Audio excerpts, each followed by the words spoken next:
about 240,000 cubic feet per second. Remember, it takes between 3 and 6 hours for the flow to flow out of Keystone Dam and down the river to downtown. So at this point, with the waters that we're looking at this very minute, it's approximately a flow of 240,000 cubic feet per second. However, the flow out of the dam right now that will come down in 3 to 6 hours is 280,000 cubic feet per second. So we're going to see a further increase in the water level, and a 40,000 cubic feet per second increase, which we are going to see over the next 3 to 6 hours, represents a vertical rise in the water level of approximately 2 to 2¼ feet. Now, as we talked about earlier, there is still a possibility at 4 p.m. this afternoon that we will see the water level outflow increase further to 300,000 cubic feet. And if that was the case, we would see the waters rise further still throughout the evening and into the nighttime hours. And as the Civil Defense has been saying, they're going to have to hold the outflow from Keystone Dam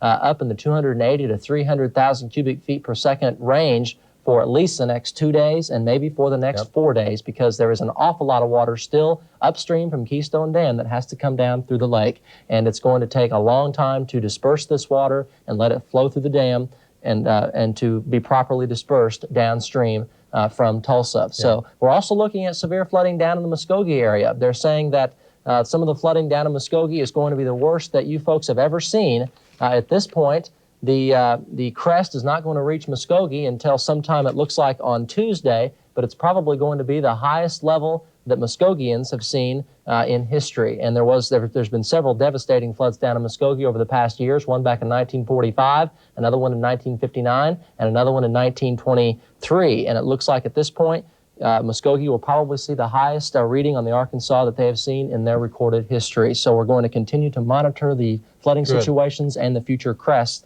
as we get the information. Mike, I've just been handed another mandatory evacuation order. This is for Bixby, mandatory evacuation south of 131st Street. Now, I'll repeat that, mandatory evacuation in Bixby south of 131st Street. More misery. Now, we have talked about evacuations. Now let's talk about shelters. When you're evacuated, some of the places that you can go. In Tulsa, Central High School at 3101 West Edison, Webster High School also, Nimitz Junior High, Holland Hall High School. You see the addresses there. Take them down. The downtown YMCA at 515 South Denver, Garnett Church of Christ, the Job Corps. Also, we might mention at 1133 North Lewis, Brookside Church of Christ at 38th and Peoria here in Brookside, the Brookside Baptist Church here at 37th and Peoria, right next door to us, Tulsa Elks Lodge at 5355 South Harvard, 1 Eaton Square at 61st and Memorial. These are all shelters now. Progressive Properties at 1525 South Sheridan, Sterling Suites at 61st Memorial. That's for handicapped, disabled, or elderly. Call first at 254-1404. Now, the Maxwell Convention Center at 4th and Houston is going to be opening up, as well as St. Vernon Catholic Church at 4001 East 101st Street. In Sand Springs, the junior high, Clyde Boyd Junior High at 305 West 35th. Also, Charles Page High School there in Sand Springs at Adams and Park Roads. In Broken Arrow, the Salvation Army Boys Club at 1400 West Washington, as well as Sequoia Middle School and South Intermediate High School at 101st and Elm. And Jenks Liberty School at 201st and Harvard, and the Free Will Baptist Church. In Okmulgee, the National Guard Armory. Now, we must make note that this shelter is nearly full. Jenks and Bixby residents, please go to the Glenpool Shelter. Now, Glenpool's shelter is at the Glenpool High School. Now, Beth Ringel just mentioned this to me a moment ago. We've been getting calls. People are going to Glenpool High School and getting lost, thinking that it isn't open. Go around behind the school at Glenpool. It is open. You're welcome there. They want you there. But don't be confused. You may have to drive around behind the school at Glenpool to find a way to get in. At Leonard, the small town of Leonard, Leonard's Senior Citizen Center is open. It is a shelter. So is the Leonard Baptist Church. In Sapulpa, First Presbyterian Church at Oak and Lee Street, and the First Baptist Church at Elm and Thompson Street. Over in Prattville, the Salvation Army is located at 4404 129th West Avenue. Now, let me give you 3 sandbagging locations.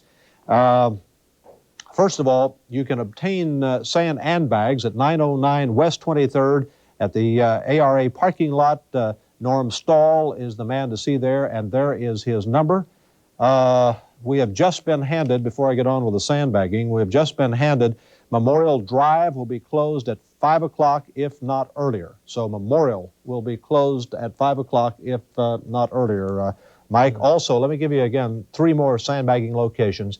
3rd and Houston, 51st and Union, that's the Warehouse Market parking lot there, and at 49th and Peoria, just down the street from Channel 2. Anything you need to add? Jerry, I'm thinking about that Memorial Drive closing. I would imagine that's probably Memorial Drive across the Bixby Bridge. Must be. US 60, I believe it's US 64 South, which is an alternate Memorial Drive. That's probably down in the Bixby area that they're going to close South Memorial Drive. We need to double check that.